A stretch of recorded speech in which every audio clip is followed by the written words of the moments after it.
అనేక రకాల ఒత్తిళ్లు తీసుకొచ్చి మరి ప్రభుత్వాన్ని శాసనసభలో ప్రశ్నించి మరి కార్యక్షేత్రంలో కూడా ఉద్యమించి ప్రభుత్వం మెడలు వస్తే మరి పట్టుమని మరి ఈ యొక్క పనులు ముందుకు తీసుకుపోవటానికి అప్పటి బీఆర్ఎస్ ప్రభుత్వం ఏ రకంగా కూడా సహకరించలేదు.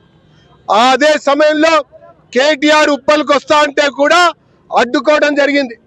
అడ్డుకొని ఈ యొక్క లైట్ తీయటానికి 6 ఏళ్లు పడుతుందా, కరెంటు స్తంభం మార్చడానికి 6 ఏళ్లు పడుతుందా, 600 కోట్ల రూపాయలు నరేంద్ర మోడీ ఇస్తే ఒక స్తంభాన్ని తీయటానికి మీకు 6 ఏళ్లు పడుతుందా అని చెప్పని ప్రశ్నించి అడ్డుకున్న తర్వాత స్తంభాలు మార్చడం జరిగింది. ఇంతలో మళ్ళీ ప్రభుత్వం మారింది. కాంగ్రెస్ ప్రభుత్వం అధికారంలోకి వచ్చిన తర్వాత మళ్ళీ అదే పద్ధతి, మళ్ళీ అదే విధానం, అదే సహాయ నిరాకరణ, అదే నిర్లక్ష్యం, అదే అలసత్వంతో కాలయాపన చేస్తే మరి గడ్కరీ గారికి విషయాలన్నీ తెలియజెప్పిన తర్వాత 20 కోట్ల రూపాయల పెనాల్టీని ఈ రాష్ట్ర ప్రభుత్వం పైన, ఈ జిహెచ్ఎంసీ పైన కేంద్ర ప్రభుత్వం విధించింది. అయినా కూడా పట్టి పట్టనట్టుగా, ముట్టి ముట్టనట్టుగా ఈ ప్రభుత్వం సహాయ నిరాకరణ చేస్తూ వచ్చింది. ఒకవైపున కేంద్రం 100 కోట్ల రూపాయలు నిధులు ఈ తెలంగాణ అభివృద్ధి కొరకు, ఉప్పల్ అభివృద్ధి కొరకు ఇస్తే కనీసం సహకరించేది పోయి, కనీసం పనులు వేగవంతం కావడానికి కావలసినటువంటి చర్యలు తీసుకునేది పోయి ఆ కాంట్రాక్టర్ని బెదిరించారు, కమిషన్ల కోసం రప్పించారు, అనేక రకాల ఇబ్బందులు పెడితే కాంట్రాక్టరే పారిపోవడం జరిగింది.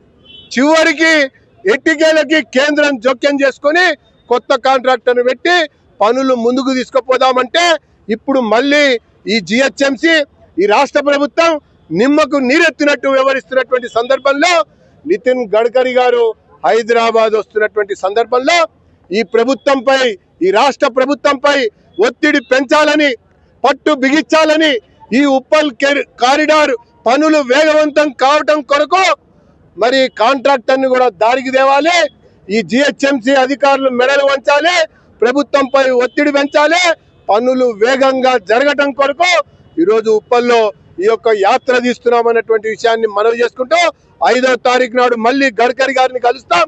ఈ విషయాలపైన ఏం జరిగింది అన్నటువంటి అంశాలను కూడా తెలుసుకొని ఈ యొక్క ఎలివేటెడ్ కారిడార్ పూర్తి చేయడం కొరకు పూర్తి స్థాయిలో ఈ రాష్ట్ర ప్రభుత్వం పైన, ఈ జిహెచ్ఎంసీ పైన అటు కేంద్రం వైపు నుంచి ఒత్తిడి పెంచేటట్టుగా చేస్తాం, ఇటు ప్రజల వైపు నుంచి కూడా ఒత్తిడి పెంచుతామన్నటువంటి విషయాన్ని తెలియజెప్పడం కొరకే ఈరోజు ఈ యాత్ర అని చెప్పని నేను మనవి చేస్తున్నాను. నేను ఎమ్మెల్యేగా ఉన్న సమయంలో భారతీయ జనతా పార్టీని ఇక్కడ గెలిపించారని కేంద్ర మంత్రి నితిన్ గడ్కరీ గారిని ఒప్పించి, కిషన్ రెడ్డి గారిని మెప్పించి, ఉప్పల్ ప్రజల యొక్క సహకారంతో మరి నితిన్ గడ్కరీ గారే స్వయంగా ఈ 600 కోట్ల రూపాయల యొక్క ఫ్లైఓవర్ యొక్క శంకుస్థాపనకి విచ్చేయడం జరిగింది. ఆ రకంగా శంకుస్థాపన చేసే సమయంలోనే, అనుమతులు ఇచ్చే సందర్భంలోనే 6 నెలల్లో భూసేకరణ పూర్తి చేసి ఇవ్వాలి అని చెప్పని అప్పటి బీఆర్ఎస్ ప్రభుత్వానికి కండిషన్ పెట్టి మరీ ఈ యొక్క కార్యక్రమాన్ని, ఈ యొక్క ప్రాజెక్ట్ని శంకుస్థాపన చేశారు. మరి ఆ తర్వాత క్రమం కాలంలో తండ్రి కొడుకులే పురపాలక శాఖ మంత్రులుగా ఉండి ఈ యొక్క ప్రాజెక్టుకు సంబంధించిన విషయంలోనే కరెంటు స్తంభాలు తీయటంలో జాప్యం, మరి సివర్ లైన్లు తీయటంలో అలసత్వం, వాటర్ పైప్ లైన్లు తీయటంలో నిర్లక్ష్యం, దాంతోపాటు నష్టపరిహారం ఇవ్వటంలో కూడా వివక్ష చూపించారు. 3 రకాల నష్టపరిహారాలని చెల్లించారు.